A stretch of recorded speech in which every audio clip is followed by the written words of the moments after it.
everyone, it's Melanie. Hope you're all having a great day. I thought I might show you where I'm at with my Sew for the Soul book. Anne Brooke has set a new challenge, and this time we're working in a book as opposed to a strip of fabric. And this has been a really fun project so far. I've used some bamboo wadding for the pages, and I've used a Coptic stitch to bind it together. And the first challenge was circles and squares with straight stitch.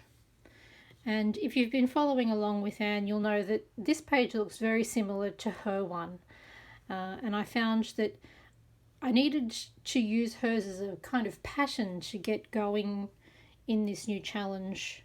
And once I was comfortable with this, I went off and started doing something different in my own style on this side of the page. So here you'll see it's quite simple, just some straight stitches and some crosses, some trim sewn to the front. Yet this side is more complicated, a bit more busy, has some more detail in there, still keeping the circles and squares and straight stitches. Now the idea for the book is that you keep a consistent colour throughout it, and my colour is going to be blue. So I've used the blue fabric and stitches here, and I'm going to carry that through each of the pages.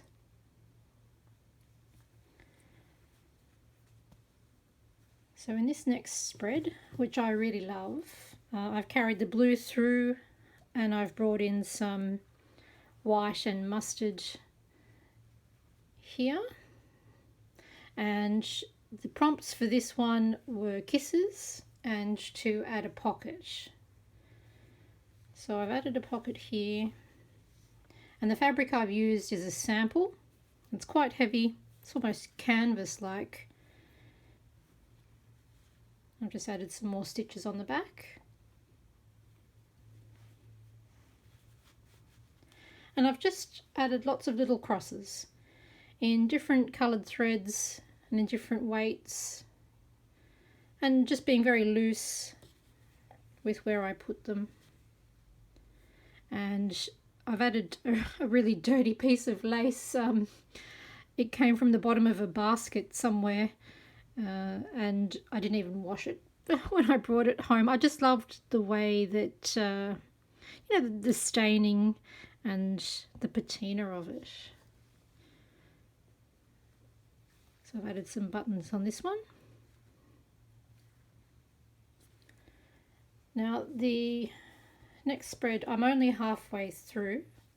So this is the current prompt, which is to use colours that you wouldn't normally use and to add Suffolk puffs.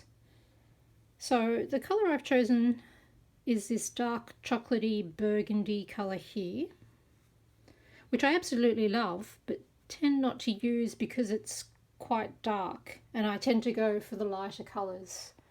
And so I've carried through the blue in this section here and added some French knots along the edge of the lace. And this piece of lace came from an old top that I no longer wear.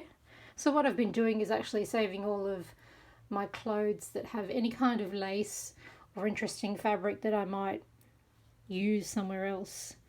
And rather than donating them or throwing them away, I've been cutting them up. So in the background here is some more fabric which came in that sample pack from the previous spread. And so I have lots more room to add some stitches, maybe some more French knots here. But I really like the way this is coming together at the moment. I found some velvet flowers that were in that deep burgundy colour. They're quite high, they have quite a high profile, so when I close the book it leaves quite a gap. I thought they were going to sit at the same height as the Suffolk puffs, but they're a bit higher than that. They're not completely sewn down yet, so I still have the option of removing them if I don't think they work, but I do like the way they look here, especially with these other flowers, so I think I'll keep them. So what I'm really enjoying about this book is you only have a limited space to work in, and it's a really nice size. It doesn't take too long to put together, and you can still go back and add things to previous spreads if you think it needs it. So in the next stages I'm going to be finishing off this spread here, and then I'm going to be joining these 2 pages together and then these 2 pages together. So I'm really having a lot of fun with this book and this new challenge, and I hope you've enjoyed having a quick look through.